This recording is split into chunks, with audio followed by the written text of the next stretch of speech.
न्योता है। ऐसो आबे गुरु मोरे अंगना तोला न्योता है। ऐसो आबे गुरु मोरे अंगना तोला न्योता है।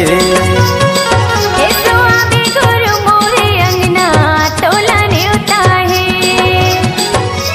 न्योता है तोला न्योता है बाबा न्योता है। 18 दिसंबर जन्मदिन के न्योता है। न्योता है तोला न्योता है बाबा न्योता है। 18 दिसंबर जन्मदिन के न्योता है। ऐसो आबे गुरु मोरे अंगना गा तोला न्योता है। ऐसो आबे बाबा मोरे अंगना गा तोला न्योता है।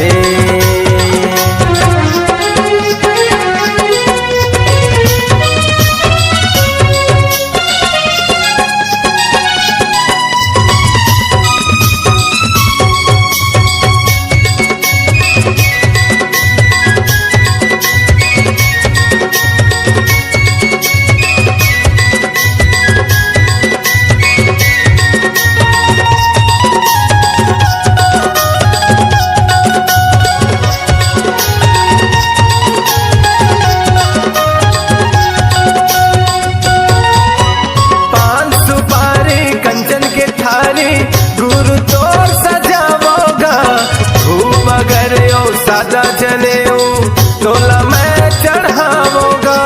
न्योता है न्योता है न्योता है तोला न्योता है। न्योता है न्योता है न्योता है बाबा न्योता है। न्योता है न्योता है न्योता है गुरु न्योता है। पान सुपारी कंचन के थारी गुरु तो सजावोगा धूप अगर यो सादा जने तोला मैं चढ़ावोगा। तोला मैं चढ़ावोगा। सबो संतो झूलावेगा झूलना तोला न्योता है।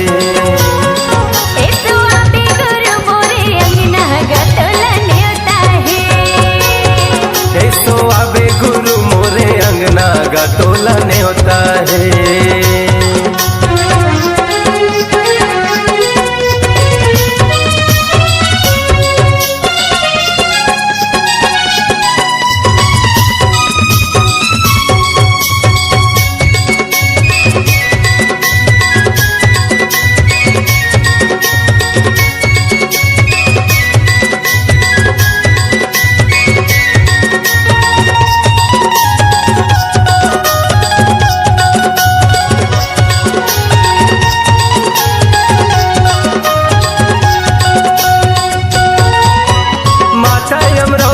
महंगू के लाला और सबो देवताला सत्य के ज्ञानी गुरु बलिदानी ये बाबा न्योता है।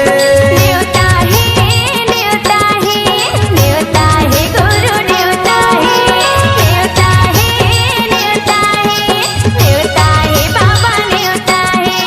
न्योता है न्योता है न्योता है तोला न्योता है। माता यमरावती महंगू के लाला और सबो देवताले सत्य के ज्ञानी गुरु बलिदानी ये बाबा न्योता है। ये बाबा न्योता है। आबे आबे गुरु बन के पहुना गा तोला न्योता है।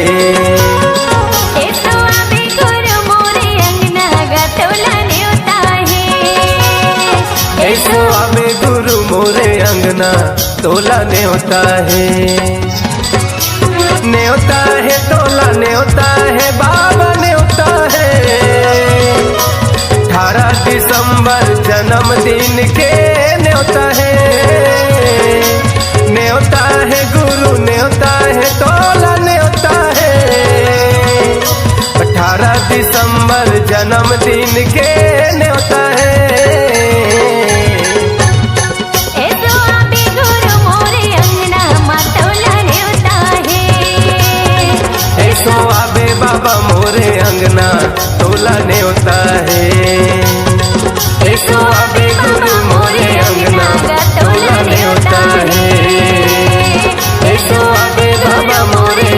गतोला